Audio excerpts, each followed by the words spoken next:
Jangan menjadi daun yang mengikuti angin. Jadilah badai dan buatlah arah sendiri. Yang terpenting adalah semangatmu untuk maju. Jangan takut jika gerakanmu lebih lambat dari yang lain. Termasuk juga dalam hal memiliki sesuatu sob. Yang namanya orang pasti melalui jalan yang berbeda-beda. Proses dan hasilnya pun sudah pasti berbeda. Contohnya, PC satu ini sob, yang sedari awal sudah dicicil alias menabung satu persatu. Setelah genap 1 tahun, barulah keseluruhan komponennya siap untuk dirakit. Mantap ya! Semangat yang konsisten buat punya PC. Mari kita kepoin aja PC-nya kepunyaan subscriber Tomatek ini. Akang-akang asal Bogor. Kita urutkan komponen PC seperti biasanya aja ya. Karena si akang pemilik PC juga agak lupa-lupa ingat soal urutan komponen yang dia beli terlebih dahulu. Untuk platform yang dipakai di sini pakai AM5, sebuah platform yang digadang-gadang umurnya akan sangat panjang seperti pendahulunya. Mobonya ini dari ASRock B650 Pro RS Wi-Fi. Soalnya tahun lalu kan belum ada B850M ya yang dijual secara merata. Jadi emang pilihan terbaiknya di menengah itu ya B650M. Dipikir-pikir banyak untungnya sih sob kalau kita beli Mobo AM5 itu yang menengah atau yang atas sekalian. Karena kan ciri khas AMD punya umur yang panjang ya. Jadi harusnya Mobo teman-teman kalau yang menengah atau yang atas itu bisa banget dipakai berkepanjangan. Bahkan sampai prosesor high pun masih sanggup. Ya itu pendapat aja sih. Soalnya Mobo kayak ASRock Pro RS ini juga rasanya sudah sangat cukup. VRM-nya oke, kompatibilitas juga lebih dari cukup, desainnya juga menarik. Ya ini jadi keputusan yang bagus sih buat ambil Mobo kelas menengah. Mobo ini sekarang harganya ada di sekitar 2,7 jutaan. Prosesor yang OTW menjadi prosesor sejuta umat meren ya, yaitu AMD Ryzen 5 7500F. Ini prosesor mau diaduin sama yang punya core lebih banyak, masih menang sob. Padahal dia cuma punya 6 core 12 thread. GG emang ini prosesor kalau dinilai secara price to performance. Mungkin bisa dibilang terbaik di harga segini kali ya. Tapi masih ada yang bingung juga nih gara-gara kehadirnya si Ryzen 7 8700F itu. Di harga yang sama bisa dapat Ryzen 7 kan ya jadi bimbang ya. Tapi saya akan jawab sekali lagi, kalau kamu cari all-rounder, performanya merata dan dukungannya juga bisa PCIe 5, itu pilih langsung 7500F.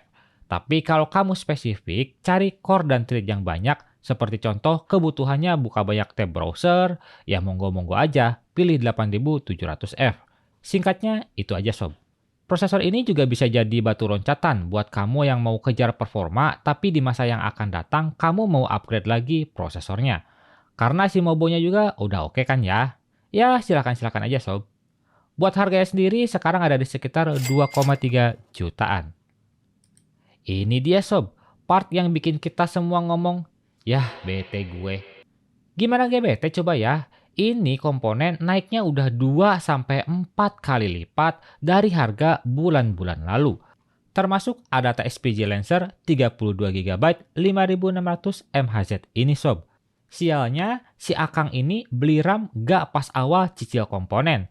Dia beli RAM itu pas awal-awal harganya naik. Walau gitu tetap disayangkan aja sih. Saya sering bilang soalnya ke teman-teman yang nanya komponen yang dibeli duluan kalau mau nabung. Saya sering jawab beli RAM dulu atau casing dulu kalau mau cicil. Lanjut ke PSU atau NVMe yang notabene punya garansi panjang, berkisar 5 tahunan lah buat rata-rata produk yang standar. Tapi si Akang sepertinya belum mendengar pernyataan saya itu. Jadinya beli RAM pas masa panceklik seperti ini ya. Padahal konten lalu saya rakit PC pakai RAM ini harganya masih ada di bawah 2 juta. Tapi per hari ini luar biasa harganya sudah menyentuh 3 jutaan. Hehehe. Jadi yang mau beli RAM baru silahkan beli ya. Siapa tahu bulan depan harganya jadi 6 juta. Lumayan kan tuh investasi RAM daripada investasi emas. Sisi. Buat storage di sini pakai dua sob. Satunya NVMe dari tim MP44L 500GB, satunya lagi SSD SATA dari tim T-Force Vulkan Z 512GB. Perihal storage ini sebenarnya fleksibel sih ya. Mau kamu pecah kayak gini monggo, mau kamu sekaligus 1 TB all-in di NVMe juga monggo. Semua balik lagi tergantung kebutuhan dan kemampuan. Soalnya kalau kita ngomongin storage, juga ini mirip-mirip kayak RAM. Roman-romannya sih harganya akan terus naik. Harganya mulai gak bersahabat sob. Ini berlaku untuk semua kapasitas ya, mulai dari yang kecil sampai yang besar. Tim MP44L ini kan untuk speknya standar aja ya, NVMe PCIe 4 tapi speednya biasa aja. Harganya nih yang nggak biasa. Per hari ini 500 GB itu ada di sekitar 850.000. Saya inget banget, dulu 1 TB itu ada di sekitar 900.000. Tapi sekarang cuma dapat yang 500 GB. Kepotong setengahnya tuh. Sedangkan untuk si SSD SATA Vulkan Z itu naik juga sob. Yang awalnya 500 ribuan jadi 635.000 untuk kapasitas 512 GB. Tapi syukurlah storage ini dibeli si Akang pas harganya sebelum naik. Pemilihan cooler diserahkan kepada Thermalright Assassin X 120 tapi versi plus, alias versi yang fan-nya ada dua. Saya mau komentar gimana ya? Tapi ini pendapat pribadi saya aja sob. Sepengalaman saya pakai cooler single tower, mau fan-nya dipakai satu atau dua itu gak ngaruh sih. Kecuali kamu pakai fan Delta yang kecepatannya 8000 RPM. Nah, itu berasa banget tuh ya. Berasa turun suhunya dan berasa juga berisiknya.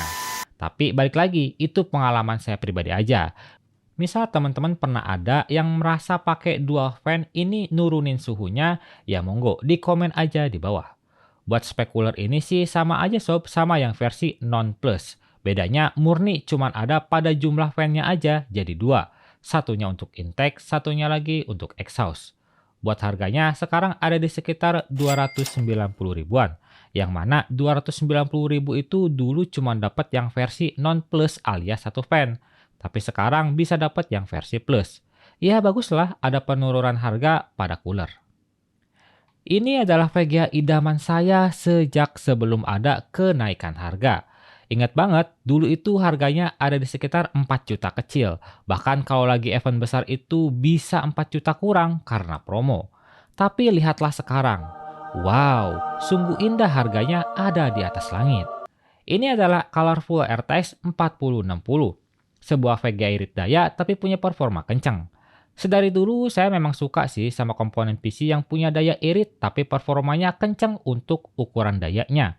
Contohnya ya kayak RTX 4060 atau RX 6600. Itu saya suka tuh. Soalnya kaum-kaum kayak saya gini kan masih mikirin listrik ya. Jadi punya PC kencang-kencang banget juga kayaknya nggak terlalu penting kalau sebegitunya boros. Walaupun ada opsi undervolt, tapi itu bukanlah pilihan buat orang yang pengen plug and play seperti saya. Balik lagi ya sob, ada orang yang emang cari performa di atas segala-galanya, tapi ada juga orang yang pengen irit di segala aspek. Ngomongin RTX 4060 ini dibeli sama si Akang pemilik PC waktu pertengahan tahun 2025. Jadi otomatis harganya memang udah cukup mahal dibanding tahun lalu. Ya nggak apa-apa juga sih sebenarnya. Toh VGA itu emang biasa ada di urutan terakhir atau hampir terakhir ketika kita mau nabung rakit PC. Lagian VGA ini harganya naik udah sedari lama juga. Kabar buruknya harga VGA akan naik juga di tahun 2026. Entah itu hanya sekedar isu atau emang beneran. Ya semoga aja itu cuman kabar burung ya sob. Tapi kalau misal amit-amit beneran terjadi nih ya, siap-siap aja. Penjual VGA second akan sok ganteng naikin harganya jadi mahal. Per hari ini RTX 4060 dari Colorful ada di sekitar 5,2 jutaan. Sebuah PSU yang mungkin bisa dibilang, ini lagi, ini lagi. Sama halnya kayak dulu tuh saya rakit PC pakai RAM dari di-create lagi, di-create lagi. Sekarang malah PSU yang kena repeating, yaitu ada TXPG Pylon 650. Ya kalau emang ada part yang di-repeat, itu lagi, tandanya emang secara value for money tuh dapat banget sob. Soalnya di harga setara si PSU ini belum ada lawan yang pantas. Walau emang opsinya banyak, saya sudah beberapa kali pakai PSU ini, bahkan kemarin keluar versi barunya yaitu SPG Pylon 2 tuh. Buat yang belum melihat, monggo mampir ke video yang ini. PSU ini cocok juga misal kalian mau beli di awal-awal, setelah beli RAM dan casing tentunya. Karena PSU seperti ini rata-rata punya garansi lama sob. Standarnya 5 tahun, kalau di atasnya lagi itu bisa ada yang 10 sampai 12 tahun. Untuk Arata SPG Pilon 650 watt ini sebenarnya bisa aja pakai yang 550 watt. Karena emang spek PC-nya nggak begitu boros, jadi 550 watt aja cukup. Mungkin si Akang kedepannya mau upgrade kali ya, jadi ambil yang 650 watt. Harganya sendiri ada di sekitar 770 ribuan. Buat casing andalan dan kesukaan Tomat di rentan harga 500 sampai 600 ribu, yaitu Techwear Flatline TG MK2. Yap, ini adalah casing terbaik menurut saya di harganya.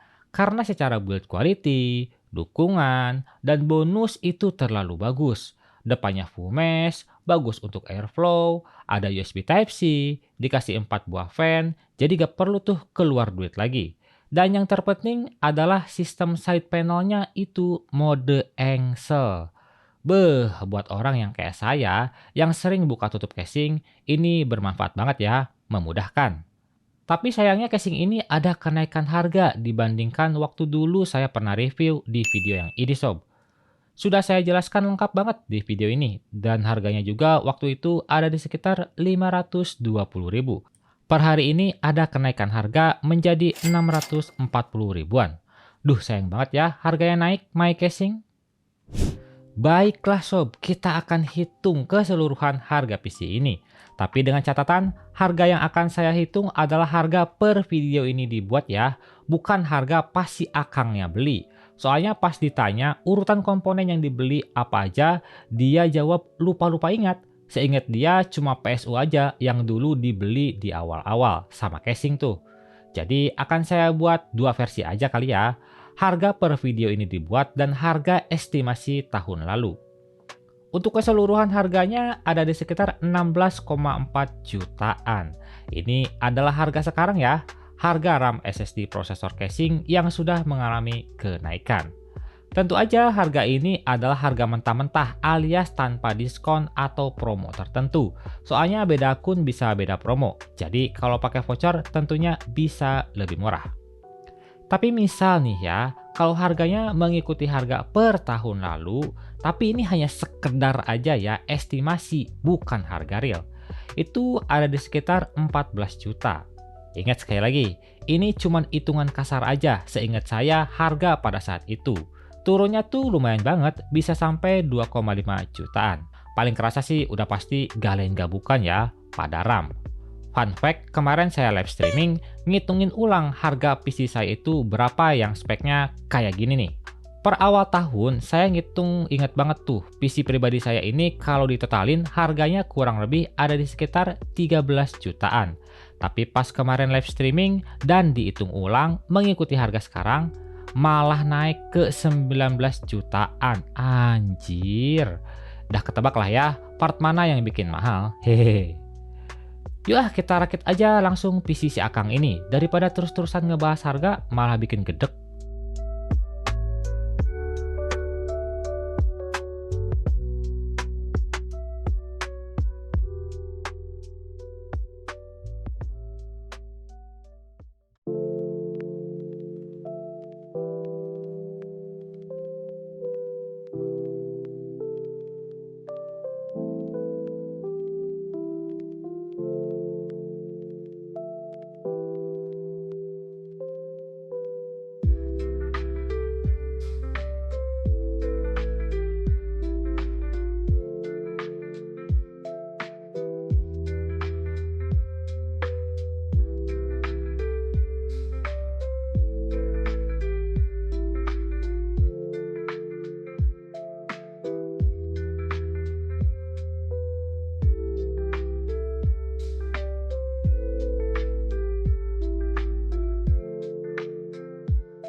Seperti biasa, namanya casing kesukaan udah pasti gak ada kendala dong pas rakit. Semuanya bener-bener aman terkendali. Bahkan pada kabel manajemennya pun saya nggak menemukan kesulitan sama sekali. Buat penampilannya, udah lama juga nih nggak megang PC full ireng gini. Soalnya di PC ini nggak ada lampu nyala-nyala sob, kecuali satu di VGA aja. Itu pun nggak RGB, cuma nyala merah aja. PC ini adalah PC impian seseorang, sampai dia rela ngumpulin satu persatu, nabung tiap bulan, nyisihin rupiah tiap ada kesempatan. Pastinya harus sesuai dengan harapan yang dia inginkan dong ya. Salah satunya yaitu performa. Jadi, mari kita lihat langsung aja performanya.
Radiant's top tower is under attack. Radiant's top tower has fallen.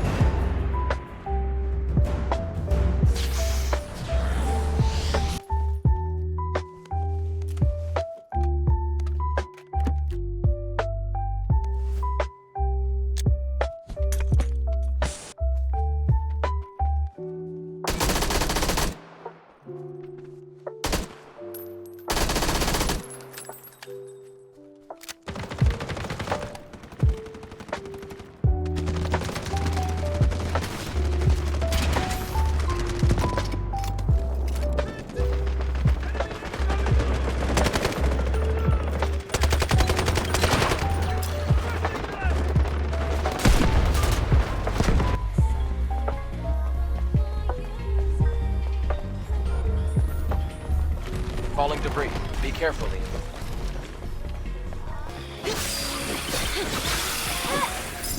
All right. Area is clear.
As soon as we find a good spot, we can get things set up and ready to go. And then we can get started.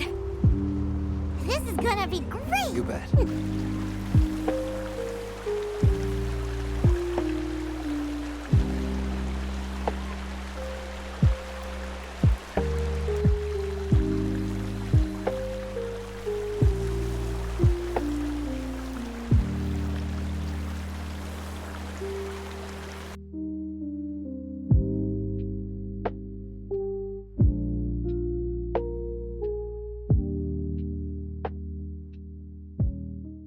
PC ini udah bisa saya katakan lancar jaya bos. Secara performa udah gak ngecewain sama sekali. Mau dipakai produktivitas ataupun gaming, semua lancar lah di 1080p. Kesimpulannya ngerakit PC dengan cara menabung atau dicicil partnya itu satu persatu, pastinya mengalami banyak suka duka ya. Tapi kalau kita berkaca pada kondisi sekarang, udah pasti banyak dukanya daripada sukanya. Ya, mimpi buruk seseorang yang sedang menabung adalah kenaikan harga. Awal nabung kita udah punya hitungan estimasi biaya dan waktu yang dicapai itu berapa banyak uangnya dan kapan selesai tabungannya tersebut. Tapi semua bisa berubah karena kenaikan harga. Bohong kalau kamu gak emosi lihat harga sekarang pada gak normal. Kita yang gak nabung aja kesel, gimana perasaan mereka yang nabung udah dari lama dan udah ngebayangin terus-terusan PC-nya jadi. Tiap bulan nyisihin duit, kasarnya rela jadi Tarjan alias Tara Jajan. Demi sebuah PC impian, tapi pas OTW mau dapetin mimpi tersebut, malah ketunda. Harga yang dikeluarkan lebih besar, waktu yang dibutuhkan jadi lebih melebar, bikin semua orang harus bersabar. Tapi nggak apa-apa sob, semua akan terbayarkan jika satu hal ini terjadi, yaitu PC-nya kepake. Dalam artian, kamu nggak bengong melongo, bingung mau ngapain pas PC-nya udah jadi. Itu sih jujur aneh ya.